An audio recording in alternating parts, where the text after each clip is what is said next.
Hey there, listener. Welcome back. Today we're taking a deep dive into someone truly iconic, Ozzy Osbourne. Absolutely. His passing on July 22nd, 2025 at 76, it's a huge moment. Surrounded by love, apparently. Yeah. A peaceful end to a pretty wild life. Right. And our mission here is really to unpack that life. How does a working class kid from Birmingham become this, global phenomenon? His life was often chaotic, let's be honest. Definitely not tranquil, no. But that's what makes it so fascinating, isn't it? It's not just the music story. It's about resilience, transformation, right up until the very end. Okay, so let's start at the beginning. John Michael Osbourne, born 1948, Aston, Birmingham. Pretty gritty industrial place back then. Oh, yeah. Very working class. And he did manual jobs first, didn't he? Like, I think a slaughterhouse worker. That's right. And then imagine this. He's 14, hears the Beatles, She Loves You. And that's it? The light bulb moment? Apparently so. He said something like, I was going to be a rock star the rest of my life. Yeah. Just like that. Incredible. Yeah. But, like, how do you go from that decision to actually inventing a whole new sound? Because that's what happened next, right? Exactly. 1969, he gets together with Geezer Butler, Tony Iommi, Bill Ward. They form Black Sabbath. Named after a horror film, which is quite telling. It really is. And the sound they created? Wow, those heavy, heavy riffs, the dark themes. Thunderous. Yeah. Revolutionary, really. Nothing sounded like that.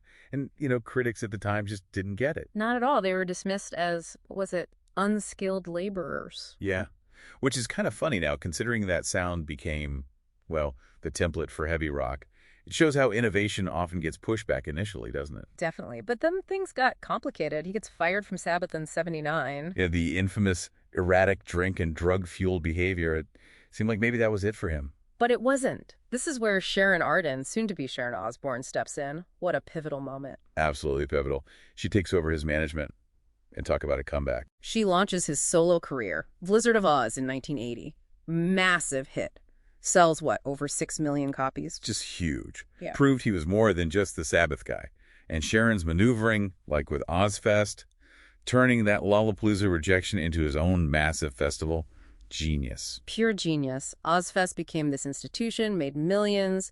It shows what smart management and, well, belief can do. It really does. That partnership transformed everything. But then came something maybe even more unexpected. You mean the TV show? Yeah. MTV's The Osbournes, 2002. Suddenly, this madman, this Prince of Darkness. Is this kind of befuddled dad trying to work the TV remote? Exactly. Struggling to find the History Channel. It completely humanized him for a whole new audience, made him bigger than ever, culturally. That duality was fascinating. It really was.